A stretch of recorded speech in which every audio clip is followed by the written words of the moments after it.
नमस्कार विद्यार्थी मित्रांनो, तुमचे ध्येय आपल्या स्वप्नांकडे या यूट्यूब चॅनलवर स्वागत आहे. जर तुम्ही डिपार्टमेंट PSIचा अभ्यास करत असाल तर आपण आज या भागामध्ये लोकप्रतिनिधित्व अधिनियम 1951 या कलमांचा अभ्यास करणार आहोत.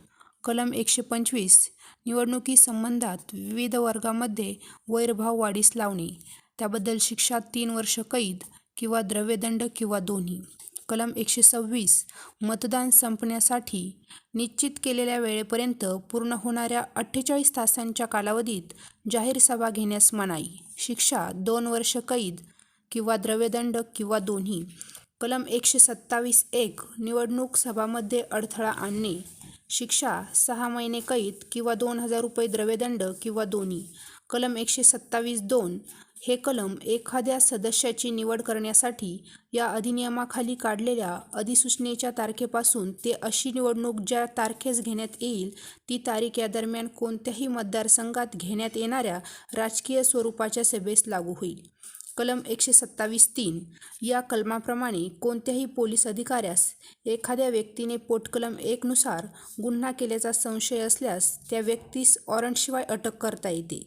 कलम 127(a) पत्रके, भित्तिपत्रके इत्यादींची छपाई करण्यावर निर्बंध. अशा कोणत्याही प्रकारचे पत्रके किंवा भित्तिपत्रके इत्यादी मुंबई येथे असल्यास मुख्य निर्वाचन अधिकारी व इतर ठिकाणी असल्यास जिल्हा दंडाधिकारी यांना एक प्रत पाठवून त्यांच्या परवानगीशिवाय मुद्रित केले जाणार नाही. त्याबद्दल शिक्षा 6 महिने कैद किंवा 2,000 रुपये दंड किंवा दोन्ही. कलम 129 निवडणुकीशी संबंध असलेले कोणतेही कर्तव्य पार पाडण्यासाठी आलेला अधिकारी निवडणुकीत उमेदवारांसाठी काम करणार नाही किंवा मतदानावर प्रभाव पाडणार नाही. त्याबद्दल शिक्षा 6 महिने कैद किंवा द्रव्यदंड किंवा दोन्ही. कलम 130(1) मतदान केंद्रामध्ये किंवा मतदान केंद्राच्या जवळपास प्रचार करण्यास मनाई. कोणत्याही व्यक्तीला मतदान केंद्रावर ज्या दिनांकास मतदान घेतले जाणार असेल त्या दिनांकास किंवा दिनांकांना मतदान केंद्रामध्ये अथवा मतदान केंद्रापासून 100 मीटरच्या आत असलेल्या कोणत्याही सार्वजनिक किंवा खाजगी ठिकाणी प्रचार करता येणार नाही. कलम 130(2) पोटकलम 1 चे उल्लंघन केल्यास त्याबद्दल शिक्षा 250 रुपयेपर्यंत द्रव्यदंड. आपल्याला जर व्हिडिओ आवडत असतील तर चॅनेलला लाईक करा, शेअर करा आणि सबस्क्राईब करा आणि बेलवर क्लिक करून ऑलवर क्लिक करा, म्हणजे नवीन व्हिडिओ टाकल्यावर तुम्हाला नोटिफिकेशन येईल. कलम 131 मतदान केंद्रामध्ये किंवा मतदान केंद्राच्या जवळपास गैरवर्तन केल्याबद्दल शिक्षा.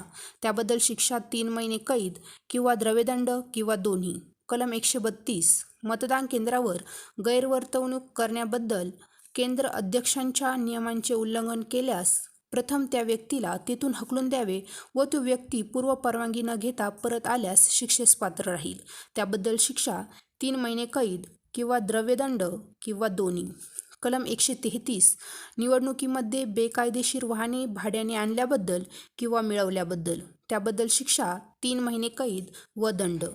कलम 135(1) मतदान केंद्रातून मतपत्रिका पळवणे हा अपराध असतो. त्याबद्दल शिक्षा 1 वर्ष कैद किंवा 500 रुपये द्रव्यदंड किंवा दोन्ही. कलम 135(अ) मतदान केंद्र बूथ बळकावण्याचा अपराध. त्याबद्दल शिक्षा 1 सर्वसाधारण व्यक्ती असल्यास 1 वर्षापेक्षा कमी नाही व 3 वर्षापर्यंत वाढू शकेल एवढ्या कैदेच्या व द्रव्यदंडेच्या शिक्षास पात्र राहील. 2 शासकीय सेवेतील व्यक्तीने असा अपराध केल्यास 3 वर्षापेक्षा कमी नाही व 5 वर्षापर्यंत वाढू शकेल एवढ्या कैदेच्या व द्रव्यदंडाच्या शिक्षेस पात्र राहील. कलम 136(ब) निवडणूक अधिकाऱ्याने लावलेली यादी, नोटीस किंवा इतर दस्तऐवज कपटपूर्वक नष्ट करणे किंवा फाडून टाकणे किंवा 136(क) मतपत्रिका किंवा त्यावरील अधिकृत चिन्ह किंवा पोस्टल मतपत्रिका असलेला लिफाफा कपटपूर्व नष्ट करणे किंवा फाडून टाकणे. कलम 136(ब) आणि 136(क) यामधील कोणताही अपराध केल्यास त्या व्यक्तीने निवडणूक विषयक अपराध केल्याचे मानले जाईल. त्याबद्दल शिक्षा 6 महिने कैद किंवा द्रव्यदंड किंवा